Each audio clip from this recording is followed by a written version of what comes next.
Namaste, Ram Ram Ram. A warm welcome to all the attendees of Sri Lalita Sahasranama chanting session. Trutpurvaka Swagatam. We will start with the Prarthana.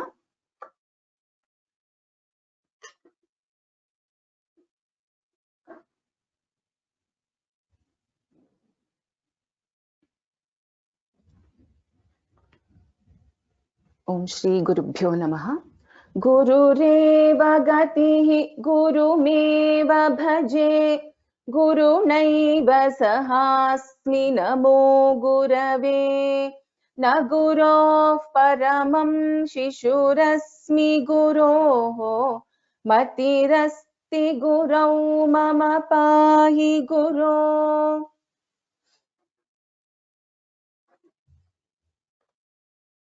Dhyanam. Let us visualize the form of Sri Lalita Parameshwari.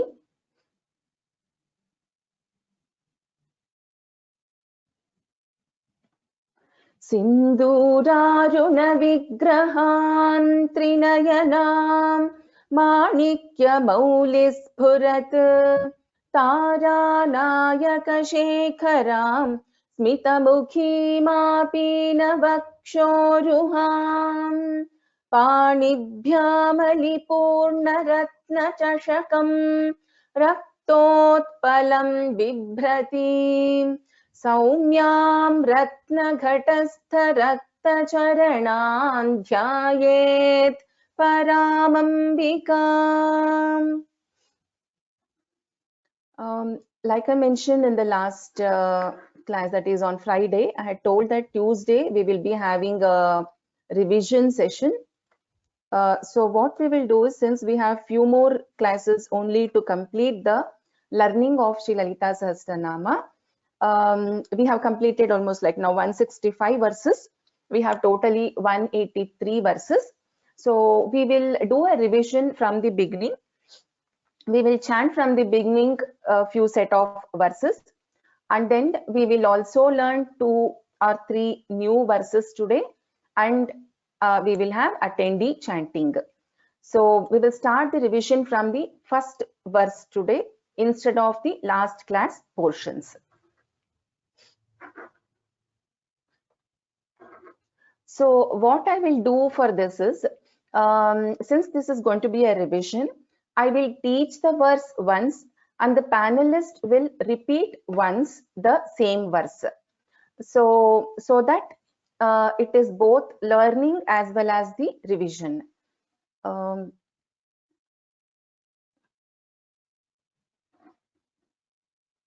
So let us start.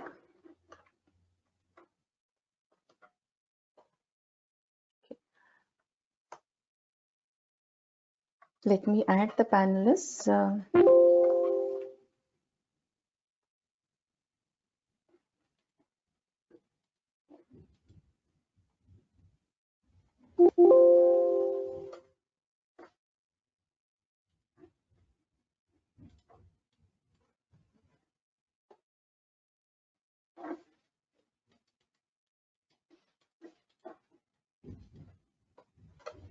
Shamyavtan, give me a minute.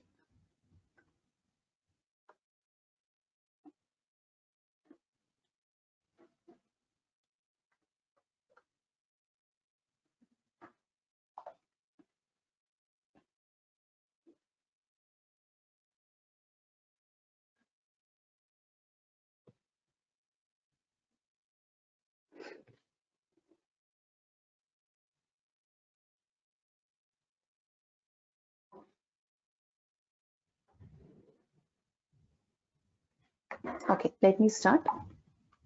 Om Shri Mata Shri Maha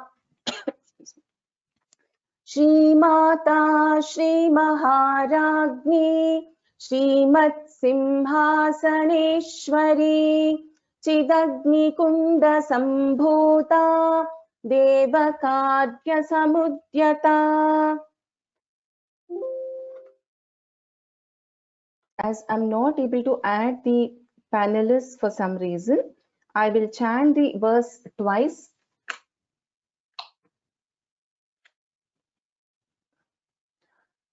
ॐ श्रीमाता श्रीमहाराज्ञी श्रीमत्सिंहासनेश्वरी चिदग्निकुण्डसम्भूता देवकार्यसमुद्यता.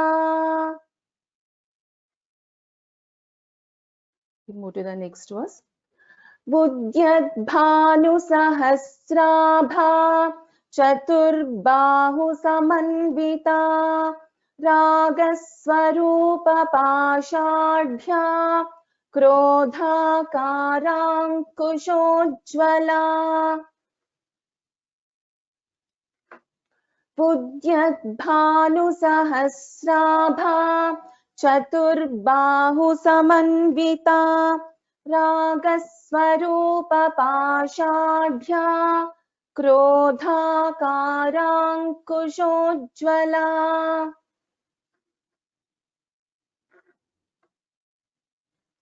मनोरूपेक्षुकोदण्डा पञ्चतन्मात्रसायका निजारुणप्रभापूरमज्जद्ब्रह्माण्डमण्डला.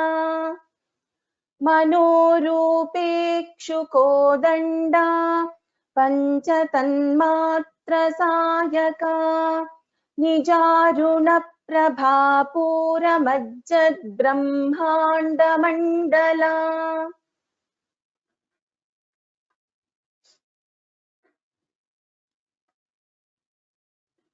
चम्पकाशोकपुन्नागसौगन्धिकलसत्कचा कुरुविन्दमणिश्रेणीकनत्कोटीरमण्डिता.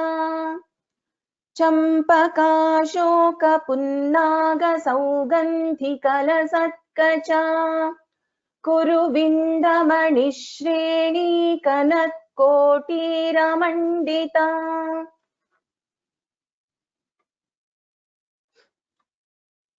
अष्टमी चन्द्रविभ्राजदलितस्थलशोभिता मुखचन्द्रकलङ्काभमृगनाभिविशेषका.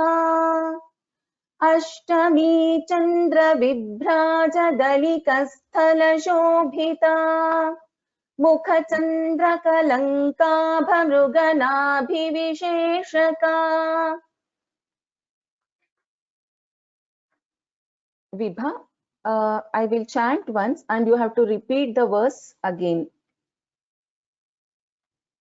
Shuyate va? Ram Ram Ram. Ha, so I will chant once and you have to repeat after I chant the same verse, complete verse. Okay? Okay.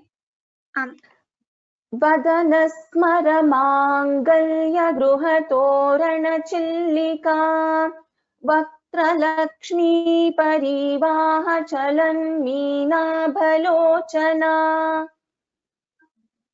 वदनस्मरमाङ्गल्यगृहतोरणचिल्लिका वक्त्रलक्ष्मीपरिवाहचलन्मीनाभलोचना. No,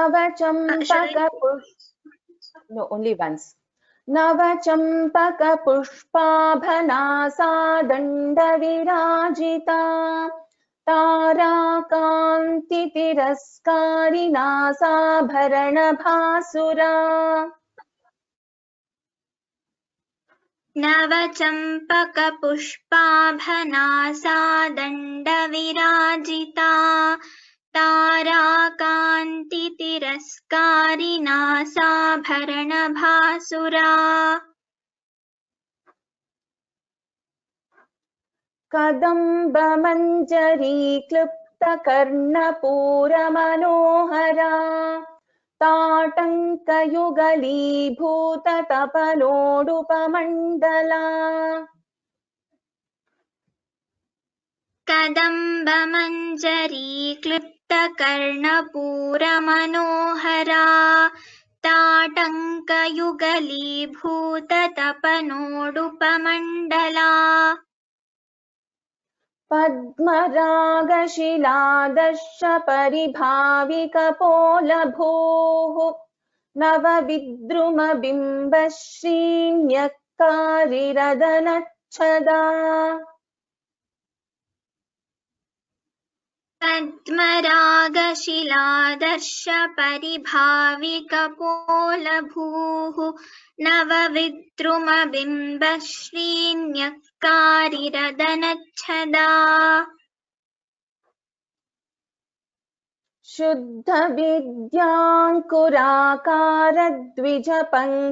शुद्धविद्याङ्कुराकारद्विजपङ्क्तिद्वयोज्ज्वला कर्पूरवीटिकामोदसमाकर्षिदिगन्तरा शुद्धविद्याङ्कुराकारद्विजपङ्क्तिद्वयोज्ज्वला कर्पूरवीटिकामोदसमाकर्षिदिगन्तरा निजसल्लापमाधुर्यविनिर्भर्सितकच्छपि मन्दस्मितप्रभापूरमज्जत्कामेशमानसा निजसल्लापमाधुर्यविनिर्भर्सितकच्छपि मन्दस्मितप्रभापूरमज्जत्कामेशमानसा अनाकलितसादृश्यचिबुकश्रीविराजिता कामेशबद्धमाङ्गल्यसूत्रशोभितकन्धरा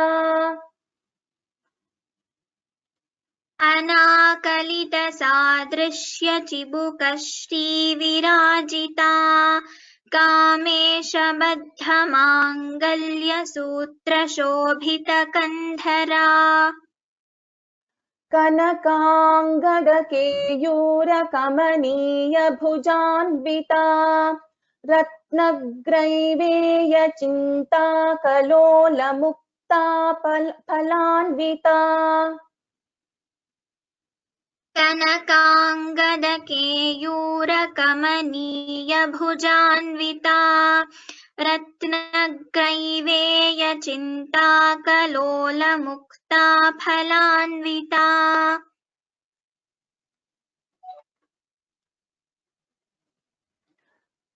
कामेश्वरप्रेमरत्नमणिप्रतिपणस्तनी नाभ्यालवालरोमालिलताफलकुचद्वयी कामेश्वरप्रेमरत्नमणिप्रतिपणस्तनी नाभ्यालवालरोमालिलताफलकुचद्वयी लक्ष्यरोमलताधारतासमुन्नेयमध्यमा स्तनभारदलन्मध्यपट्टबन्धवलित्रया लक्ष्यरोमलताधारतासमुन्नेयमध्यमा स्तनभारदलन्मध्यपट्टबन्धवलित्रया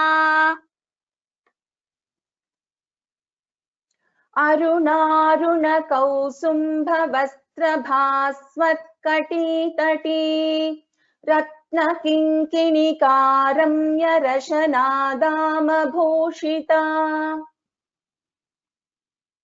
अरुणारुणकौसुम्भवस्त्रभास्वत्कटीतटी रत्नकिङ्किणिकारम्यरशनादामभूषिता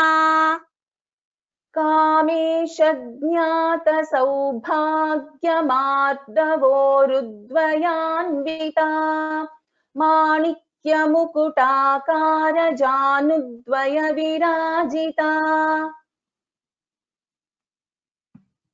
कामेशज्ञातसौभाग्यमार्दवोरुद्वयान्विता माणिक्यमुकुटाकारजानुद्वयविराजिता इन्द्रगोपपरिक्षिप्त स्मरतूणाभजं गूढगुल्फा कूर्मपृष्ठजयिष्णुप्रपदान्विता इन्द्रगोपपरिक्षिप्तस्मरतूणाभजङ्घिका गूढगुल्फा कूर्मपृष्ठजयिष्णुप्रपदान्विता नखदीधिति सञ्चन्ननमज्जनतमो गुणा पदद्वयप्रभाजालपराकृतसरोरुहा नखदीधिति सञ्छन्ननमज्जनतमो गुणा पदद्वयप्रभाजालपराकृतसरोरुहा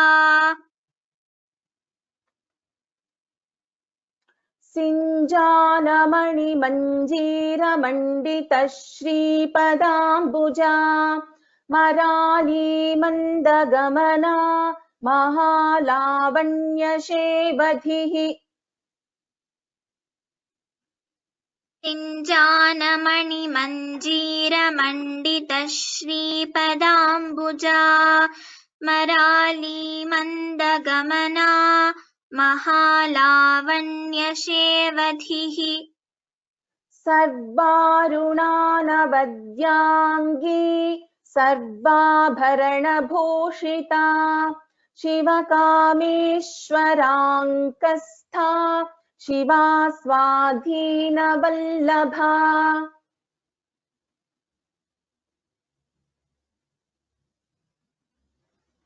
Vibha, we are not able to hear you.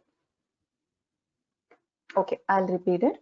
सर्वारुणानवद्याङ्गी सर्वाभरणभूषिता शिवकामेश्वराङ्कस्था शिवा स्वाधीनवल्लभा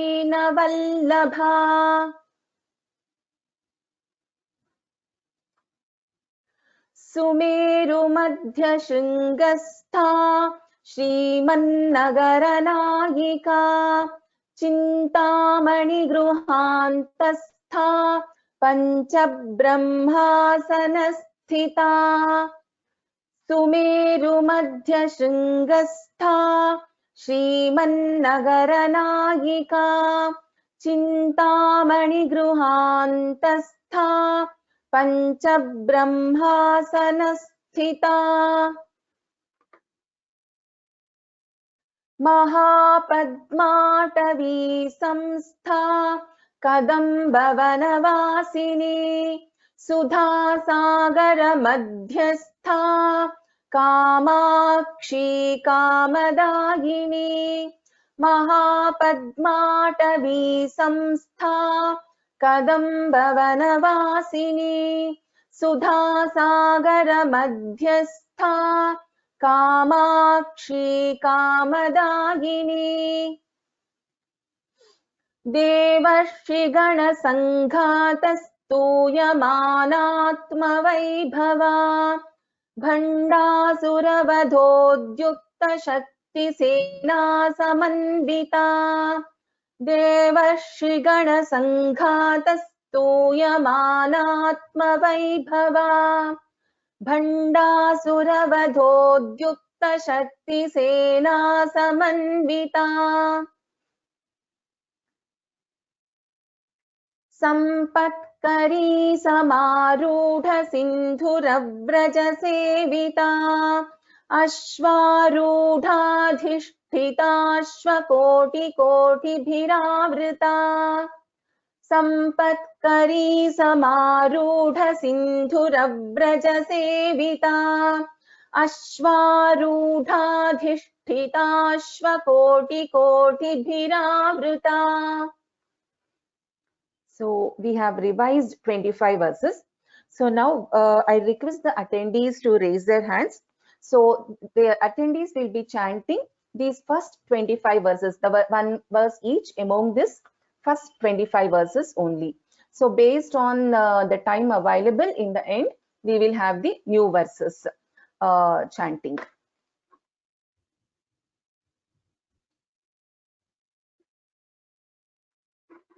Okay, give me a minute. We'll start from Dhyana Shloka.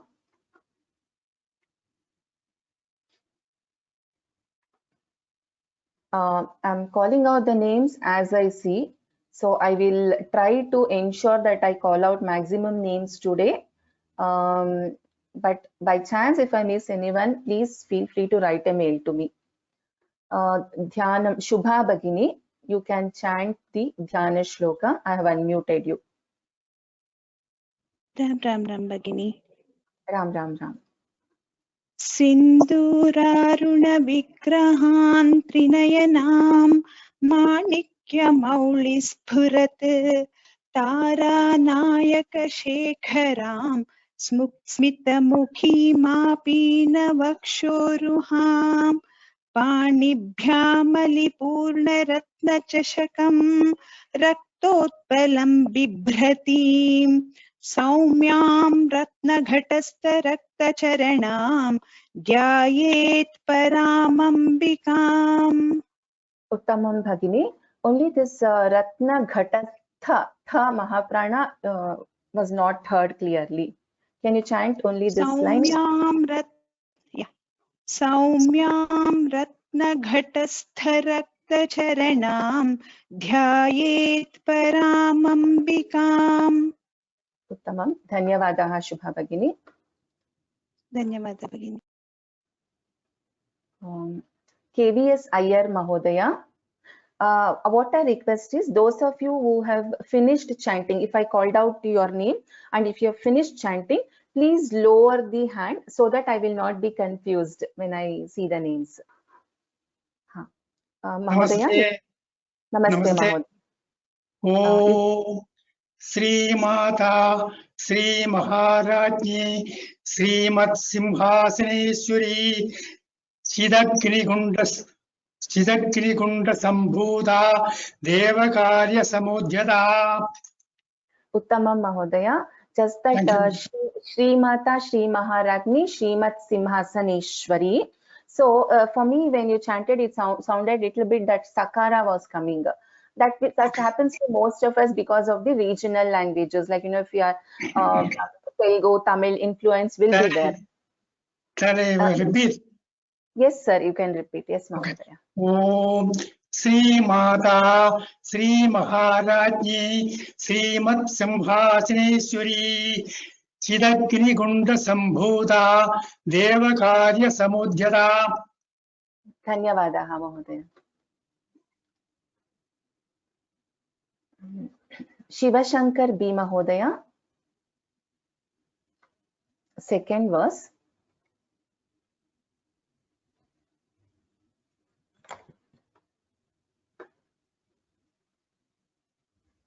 Shivashankar Mahodaya, I have unmuted you.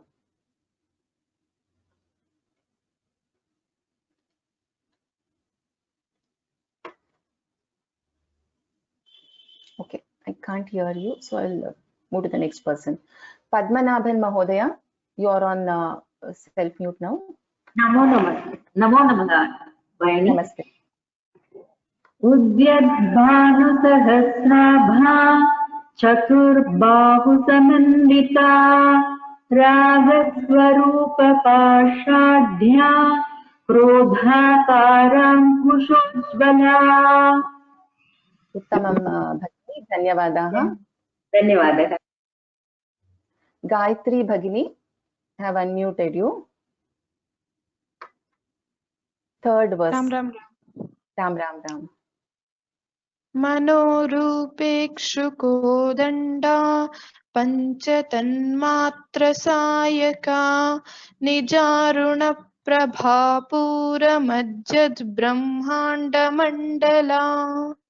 Uttamam. Dhanyavadaha Gayatri Bhagini. Jai Sirisha.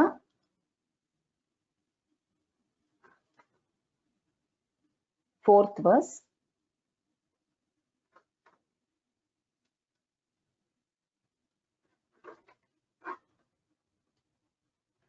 Not able to hear you.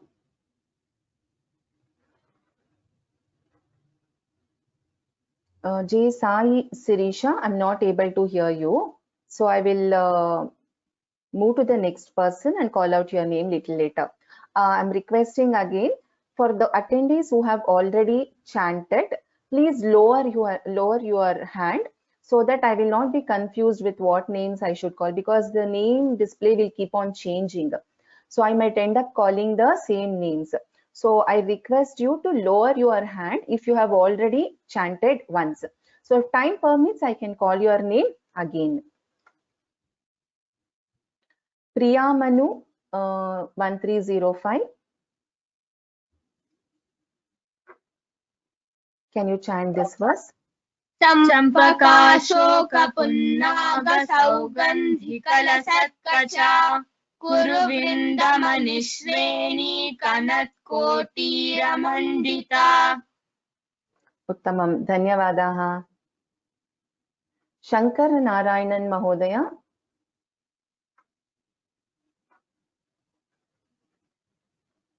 Shankar Narayanan Mahodaya, you are on self-mute.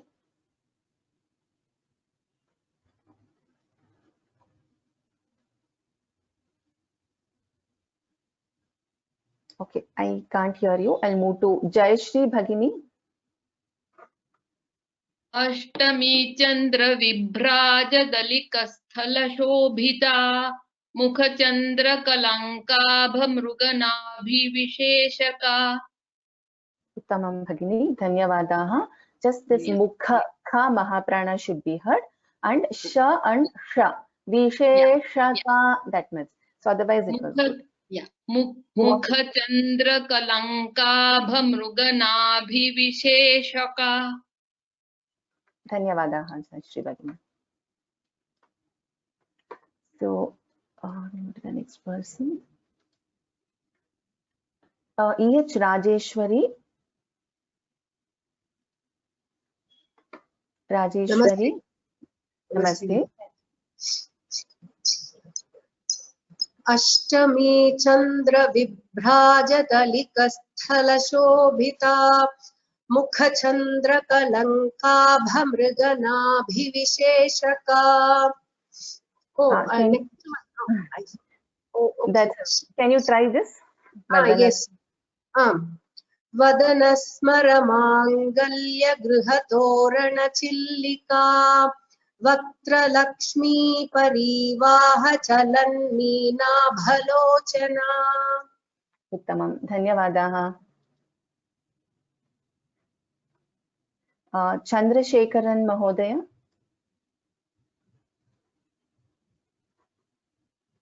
Chandrasekharan, Navachampaka Pushpabha. I'm not able to. You're on self-mute. Okay, I'll move to the next person. K. Umayal. Umayal Bhagini. Ram Ram Ram ma'am. Ram Ram Ram.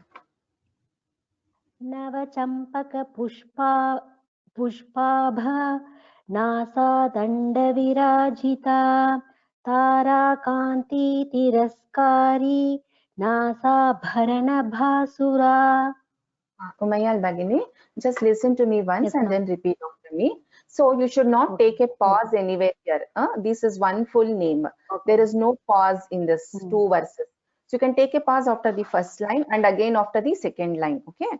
And Tara Kanti Tiraskari. There is no Dirgha here. Kanti is not there. Kanti, that's all. Kanti is not there. Navachampaka Pushpabhanasa Danda Virajita. Can you try? नवचंपक पुष्पाभनासा दंड विराजिता नवचंपक पुष्पाभनासा दंड विराजिता ताराकांति तिरस्कारी नासाभरण भासुरा. ताराकांति तिरस्कारी नासाभरण भासुरा ताराकांति तिरस्कारी नासाभरण भासुरा. Uttamam. So it so happens it is for all of us, not just for Umayal Bhagini. Most of the times, because in this long names we lose our, if we are chanting very slowly and if you are also starting at a high pitch, then very easily, we will find that breathing, to take the breath, we want to pass to take the breath. So this is a common thing which can be it can be avoided by first starting with little bit low pitch, which is manageable for us as one, and not very slow or not very fast too.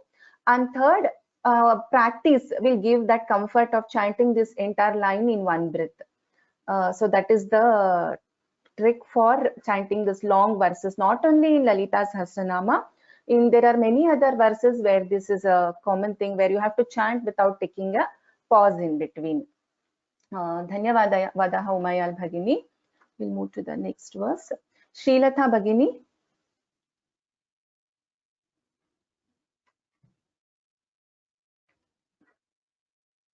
Srilatha Bhagini, you can chant this. I can't hear. Can you hear me now, ma'am? Yes, I can. Shruyate. Yes. Okay.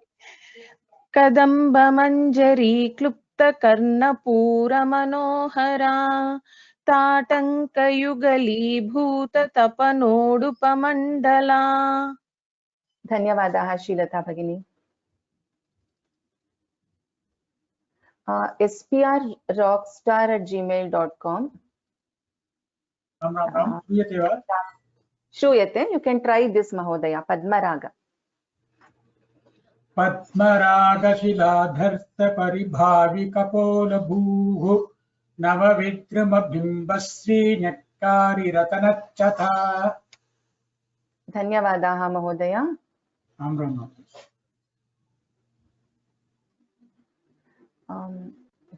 PK Rajaraman Mahodaya. Namaste, madam. Namaste. Shuddha Vidyangurakara Divijyabantik Divyojwala Karpura Vidika Moda Samakashti Digantara. You chanted well, Mahodaya, just that we have to try to practice with, because like as I was telling to Umayal Bhagini, we have to practice this without taking a pause. Dhanyavadaha Mahodaya. Sure. lbastikar@gmail.com.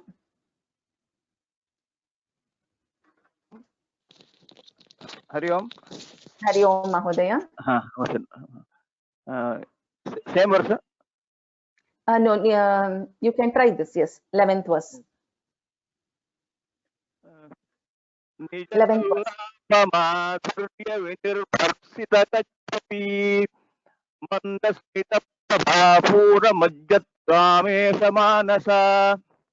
Uttama Mahodaya, Dhanyavadaha.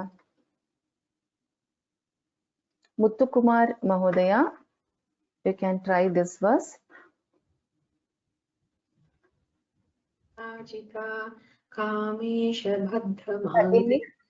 Bhagini, I could not hear the first part. Can you chant again? Can you chant again? Anakalita. Anakalita sadrishya yachi Chibukashri virajita Kamesha Bhadda Mangalya Sutra Shobhita Kandara. So in the first line, Bhagini, Anakalita Sadrishya Chibukashri Virajita. This Shri is a Dirgha. Can you try again the first line? Sure. Anakalita Sadrishya Chibukashri Virajita Kamesha Baddha Mangalya Sutra Shobhita Kandhara. Kamesha Bhadra Mangalya Sutra Shobhita Kandhara. Dhanyavadaha. Rupa Jayant Bhagini. Namaste. कनकांगदकेयूर कमनीय भुजान्विता रत्नग्रैवेय चिंता कलोल मुक्ता फलान्विता. Can you try chanting the second line without taking a pause? Start with low pitch and little bit fast, then you will be able to get it. रत्नग्रैवेय चिंता Kalol mukta palanvita. So this pala, it's not pa, it is pa, phalanvita. We put pa, no, it is a different meaning altogether if we put pa in this. And here in Ratnagraiveya, so there is a dvitvam of ga happening. So Ratnagraiveya chinta kalola mukta phalanvita. Can you try? Ratnagraiveya chinta kalola mukta palanvita. So just practice on this pa. Instead of pa, it's pa. Pa. Okay. Yes. Thank you.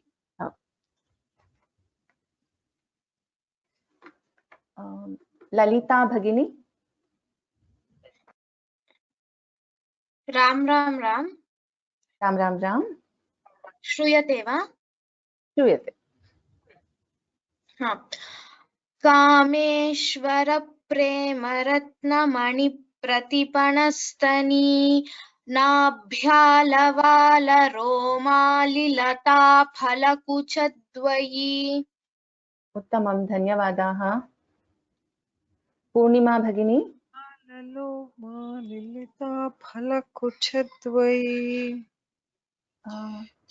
Somebody is on. Okay. Purnima Bhagini, I have unmuted you. You can try this verse. Lakshya Romalata. लक्ष्य रोमलता धारता समुन्नेय मध्यमा स्तन भारदलन्मध्य पट्ट बन्धवलित्रया. धन्यवादाः भगिनी. Sushma 999, I have unmuted you. Namaskaram. Namaskaram. अरुणारुण कौस्तुभ वस्त्र भास्वत अरुणारुण कौस्तुभ वस्त्र भास्वत कटी तटी. 1 minute. One second. I'll teach you once. Aruna kausubha vastra bhasvat kati tati. So it's Aruna kausubha vastra bhasvat kati tati. Ratna किङ्किणिकारम्य रशनादाम भूषिता. रत्न किङ्किणिकारम्य रशनादाम भूषिता. So you understood the difference, right? First you took a pause after Rashna Kinkinika Ramya. Then you continued, but there was a little pause after this Dama because of the breathing problem. I don't know. So it will come over practice. It happens to me also sometimes when I chant at a very high pitch actually. So it is module. It's basically, you know, it's a kind of actually it's a breathing exercise also. This chanting of this shlokas. Yes. Yes. Dhanyavadaha. Alka Bhagini. Namaste, ma'am. Namaste. Kamesh ज्ञात सौभाग्यमार्दवोरुद्वयान्विता माणिक्य मुकुटाकार जानुद्वय विराजिता. Uttamam Bhagini, Dhanyavadaha. Annapurna Bhagini. Can you chant this verse, Annapurna Bhagini? Ram Ram Ram Bhagini. Ram Ram Ram. Indra Gopa Parikshipta Smaratuna Bhajanghika Gudha Gulfa Kurma Prishta Jayishnu Prapadanvita. Dhanyavadaha.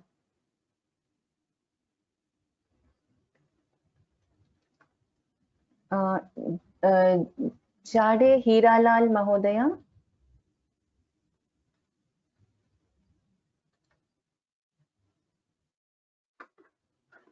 I have unmuted you. Hiralal Mahodaya. Jade Hiralal 4@gmail.com. Okay, I'll move to the yes. Yes, madam. Next verse. 1 second, Mahodaya. Can you try this verse? 19th. Yes, न कधीदितसञ्चन्न नमज्जनतमो गुणा पदद्वयप्रभाजालपराकृतसरोरुहा. Uttama Prayatna Mahodaya, just a couple of things. Here you chanted it well. Just I will once you can repeat after me. Nakhadidhiti sanchanna namajjanatamo guna. Nakhadidhiti sanchanna namajjanatamo guna. Can you repeat? न कदीधितिसञ्चन्न नमज्जनतमो गुणा. न कदीधितिसञ्चन्न नमज्जनतमो गुणा. Padadvaya prabhajala parakrita saroruha. So in the second line, this parakrita, it is not there is no stress here. There is no ditvam for this ka. So it's parakrita, plain. Can you try again? Yes. Padadvaya prabhajala parakrita saroruha. So only thing is we should not take a pause in between for any of these names where it is one name. Parakrita Saror. Dhanyavadaha. Kausde 78.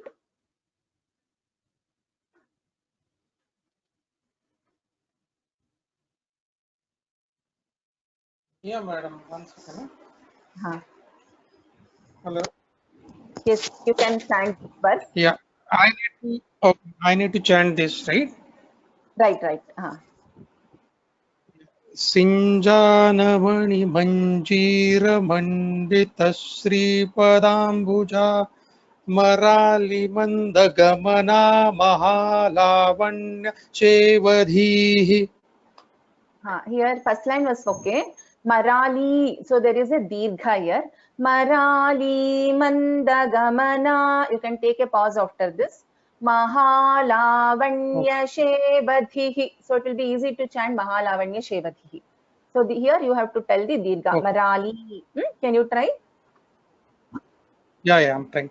Marali mandagamana mahalavanya shevadhihi. Shevadhihi. No, there is no dirgha in this last. Mahalavanya shevadhihi. So here, Mahodaya, when you are saying, it is sounding like Mahalavanya shevadhihi. It is sounding like that. This is a hrasva in this dhi, is a hrasva swara. In this Marali, it is a dirgha swara. So here we will prolong it a little. Marali mandagamana, we will prolong. Here in this Mahalavanya shevadhihi. Mahalavanya shevadhihi. Yes, Uttama. Dhanyavadaha Mahodaya. Mala Bhagini. Ram. Ram. Can you try this one? Yeah. Sarvarunana vadyangi sarvabharana bhushita Shiva kameshwarankastha Shiva swadhina vallabha. Uttamam. So can you chant this first pada alone once again? This is here in before that 1 second. So Sarvarunana Vadyangi, the what we hear here in this case is Alpa Prana, not Mahaprana. So Sarvarunana Vadyangi. Can you try? Sarvarunana Vadyangi. Uttamam Bhagini. Dhanyavadaha. Ma'am, it's Alpa Prana, so it should be Vadyangi or Vadyangi. Mahaprana means it would have been Vadyangi, dha. Sarvarunana, it would have sounded like dha. This is Alpa Prana. Here, the and ya, they are Samyuktakshara. So two Samyuktakshara, the two consonants are joining. So the and ya, so it is becoming Vadyangi. But because it is Vadyangi, yeah. Because it is a Samyuktakshara, there is also a Dvitvam happening on the. So it is Sarvarunana Vadyangi. So it is Alpa Pranada only. Okay, thank you. Okay, right. Ram Ram Ram. Dr. Urmila Bhagini. Ram Ram. Yes. Ram Ram Ram. सुमेरुमध्यश्रीघस्ता श्रीमन्नगरनायिका चिन्तामणिगृहन्तस्था पञ्चब्रह्मासनस्थिता. I will teach once, Bhagini. So I will tell you where you have to give attention. So Sumeru Madhya, Dha and Ya. Dha here in this case is an Alpa Prana. Whereas if you remember when in the previous verse, this is an Alpa Prana Da, and in Sarvarunana Vadyangi, here the Alpa Prana Da and Ya. In this verse, in Sumeru Madhya, Mahaprana Dha and Ya. Okay. Shringastha. Then in the second line, Chintamani Ga and there is a R, right? So here there is no Dvitvam happening for Ga. So it is plain. Chintamani Gruhantastha. Okay. And in this case, Dvitvam is happening on Ba. So Panchabrahmasanasthita. I will chant once. You can repeat Pada by Pada after me. Sumeru Madhya Shringastha. Sumeru Madhya Shringastha. Shrimannagaranaayika. Shrimannagaranaayika. Chintamani Gruhantastha. Chintamani Gruhantastha. There is a dirgha after ha. Chintamani Gruhantastha. Chintamani Gruhantastha. Panchabrahmasanasthita. Panchabrahmasanasthita. Once again, Panchabrahmasana. Panchabrahmasanasthita. Uttamam. Dhanyavadaha Urmila Bhagini. Kritika Vinaya. I have unmuted you. Yes. Ram Ram. Can you try this? Yes, ma'am. Mahabhatmadavi samstha kadambavanavashini sudasaharamathyastha kamakshi kamathayini. So, like I was telling earlier, for many of us, the regional language influence will be there. So, we have to just try. If we keep practicing, we will be able to overcome that difference, because this is Sanskritam. The letters, you know, in some languages, certain letters will not be there. So, this will come, ta will sound like da, and ha might not be there, etc. So, by observing and practicing, it can be corrected. Kritika Bhagini, once I will chant, you try to repeat the same way after me. Mahapadmatavi samstha. Mahabhatmadavi samstha. Can you tell pa? Pa? Pa?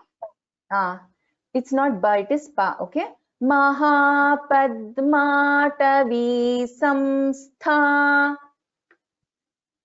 Mahabhatmadavi samstha. So now you got pa. Now you try with ta. It's not da, it is ta, okay? Mahapadmatavi samstha. Mahabhatmadavi samstha. So this is ta. Kadambavanavasini. Kadambavanavasini. Sudha Sagara Madhyastha. Sudha Sharaha Madhyastha. Sudha Sagara. Sudha Shahara Sagara. शाखर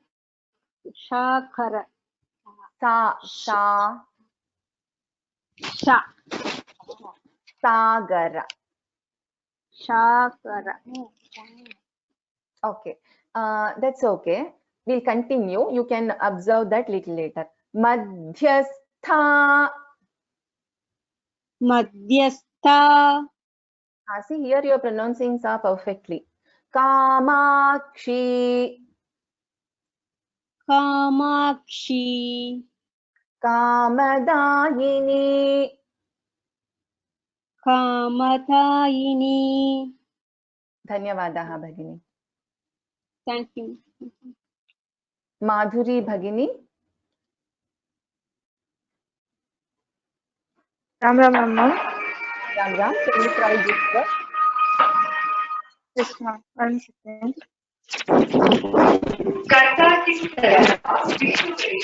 देव श्री गणसंगूता स्तूयमानात्मवैभव बंडासुरवधोद्युक्ता शक्तिसेना समन्विता. So first thing is we should not take a pause anywhere in these two lines. Only we can take a pause after the first line and then again only after the second line. I will chant once, you repeat after me. Devashi Gana Sanghata Stuyamanatma Vaibhava. Can you try? देवर्षि गणसंगात स्तूयमानात्म वैभव भण्डासुरवधोद्युक्त शक्तिसेना समन्विता. बंडासुरवधोद्युक्त शक्तिसेना समन्विता. Dhanyavadaha Bhagini. So what we need to do is we need to observe the Mahapranaksharas and also not try to pause in between in these two lines. Okay. Dhanyavadaha Madhuri Bhagini. Nagaratnam. I've unmuted you. संपत्करी समारूढ़ सिंदूर ब्रज सेविता अश्वारूढ़ाधिष्ठिता स्व कोटि कोटि बिरावृता. Uttamam Bhagini. Just try to practice without taking a pause. अस्तु भगिनी. Dhanyavadaha. Navyashri.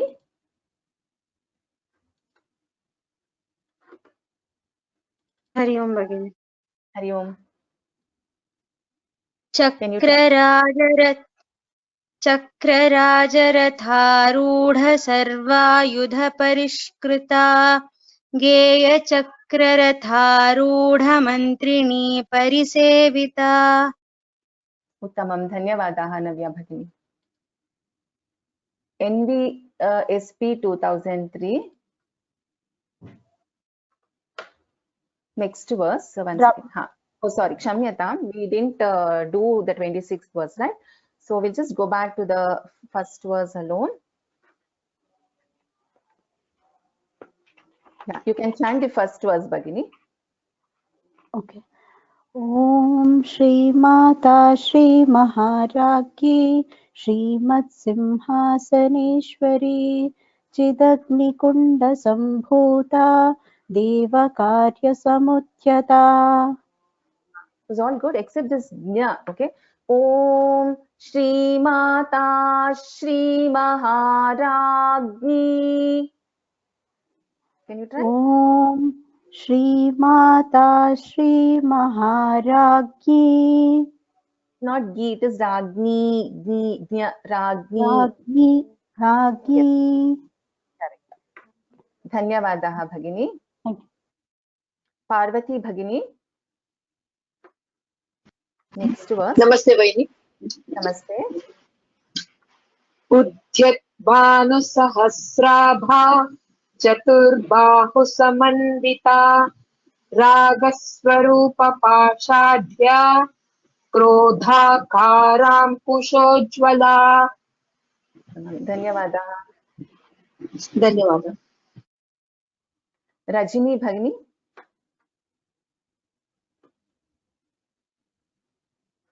Namaste, ma'am. Namaste. मनोरूपेक्षु Kodanda sorry ma'am, मनोरूपेक्षु Kodanda पंच तन्मात्र Sayaka निजारुण प्रभापूर मज्जद ब्रह्मांड मंडला. धन्यवादाः, उत्तमम्. रेखा भगिनी.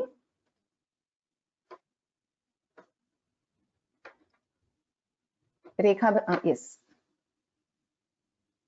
Can you try this? Rekha Bhagini, I'm not able to hear you. You're on self-mute. Ram Bhagini. Ram. Can you chant this? Yes, Bhagini. Champaka shoka punnaga saugandhikala satkacha Kuruvinda Manishreni Kanakotira Mandita. Dhanyavadaha. Shailaja Bhagini. Ram Bhagini. Ram. You can try this one. Ashtami Chandra. Yeah. Ashtami Chandra Vibhraja Dalikasthala Shobhita Bhukhachandra Kalankabha Muga Mruganabhivisheshaka. Second padam I will chant again, Bhagini. Mukhachandra Kalankabha Mruganabhivisheshaka. Uttamam. Dhanyavadaha. Dhanyavadaha. Sharanya. 6th verse. Ram. वदनस्मर मांगल्य गृहतोरण Chilika वक्रलक्ष्मी परिवाह चलन्मीनाफलोचना.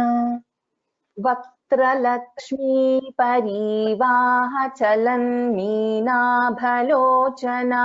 Can you try? Yes, ma'am. वक्रलक्ष्मी परिवाह चलन. Bhagini, 1 second. See here. Va, and then we have ka, and then there is ta, and then repa. Ra is there. Okay. So all the letters should be heard. Vaktra. That ta should be heard. Otherwise, it will become vakra. Vakra means something which is curved, not so good. Vaktra. Vaktra.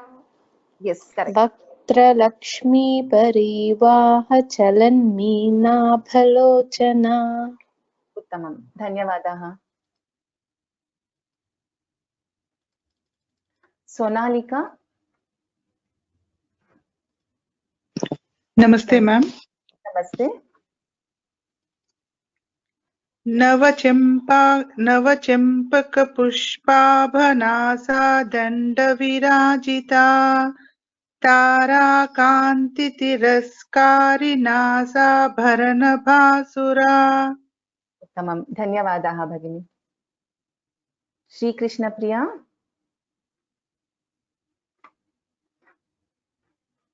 Ram भगिनी. Ram. कदम्बमञ्जरी क्लिप्तकर्णपूरमनोहरा ताटङ्कयुगलीभूततपनोडुपमण्डला. Dhanyavadaha. So we'll stop here. I have not called out few names. Just please be online. Don't exit for few minutes. I'll just make a note.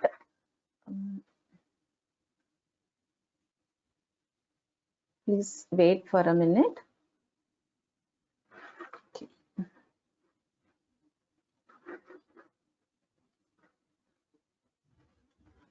So what we will do is in next class, that is tomorrow's class also, we will do something like this.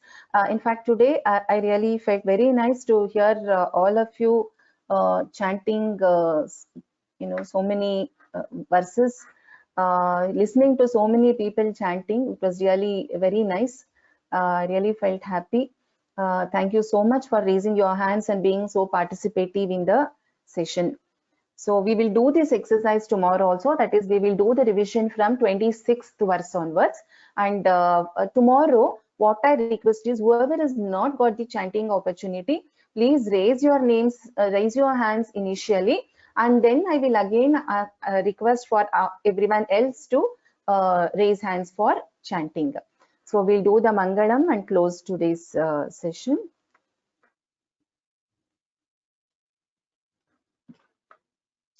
सर्वमङ्गलमाङ्गल्ये शिवे सर्वार्थसाधिके शरण्ये त्र्यम्बके देवी नारायणि नमोस्तुते. धन्यवादाः. Ram Ram Ram. So we'll meet tomorrow at 6:30 p.m. IST.